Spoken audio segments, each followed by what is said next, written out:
ഞാൻ ഉണ്ണിക്കണ്ണനെ അംഗൻവാടി കൊണ്ടാക്കാൻ പോകണം. ഉണ്ണിക്കണ്ണൻ നാളെ ഇവിടെ റെഡിയായി തിരിഞ്ഞ് നിൽപ്പുണ്ട്. ഞാൻ ഫ്രണ്ട് കാണാൻ പറ്റുമെന്ന് വിചാരിച്ച വീഡിയോ എടുത്തു. പക്ഷേ ഞാൻ തിരിഞ്ഞ് നിൽക്കുമായിരുന്നു. അവനെ കൊണ്ടുവിട്ടിട്ട് വന്ന് ഞാനൊന്ന് കിടന്നു. ഉണ്ണിക്കണ്ണൻ ഇല്ലാത്തതുകൊണ്ട് വലിയ രസമൊന്നുമില്ല കേട്ടോ. പക്ഷേ വീട്ടിൽ നിൽക്കുമ്പോൾ ഉണ്ണിക്കണ്ണൻ എങ്ങനെയെങ്കിലും അംഗൻവാടി കൊണ്ട് വിട്ടാൽ മതിയല്ലോ എന്നായിരുന്നു. പക്ഷേ പോയി തുടങ്ങിയപ്പോൾ വലിയ രസമൊന്നുമില്ല.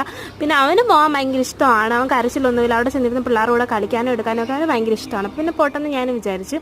പിന്നെ പോകാനുള്ള സമയമായല്ലോ. പിന്നെ അവനെ കൊണ്ടുവിട്ടിട്ട് വന്ന് ഞാനൊന്ന് കിടന്ന് അത് കഴിഞ്ഞിട്ട് ഞാൻ ഫുഡ് കഴിക്കാനിരുന്നു. അവനെ ഉച്ചയ്ക്ക് കഞ്ഞി കുടിക്കത്തില്ലായിരുന്നു ഇത്രയും ദിവസം. ഞാൻ പോയി ഉച്ചയ്ക്ക് കഞ്ഞി കൊടുക്കുമായിരുന്നു. ഇന്ന് എന്തായാലും ഇച്ചിരി കഞ്ഞി കുടിച്ചെന്ന് പറഞ്ഞു. പിന്നെയും ഞാൻ കുറച്ച് സമയം കിടന്ന് എങ്ങനെയെങ്കിലും 3 മണിയാക്കി. 3 മണിയായപ്പോഴേ ഞാൻ ഇറങ്ങി ഉണ്ണിക്കണ്ണനെ വിളിക്കാനായിട്ട് പോയി. പിന്നെ ഇതാണ് നമ്മുടെ സ്ഥലം. ഫുള്ള് പച്ചപ്പും ഹരിതാപമാണ്. പക്ഷേ അതുപോലെ തന്നെ ഒടുക്കത്തെ ചൂടുമാണ്. ഇപ്പം മഴ പെയ്യുമ്പോൾ നല്ല രസം, വെള്ളമൊക്കെ കയറി കിടക്കുന്നതാണ്.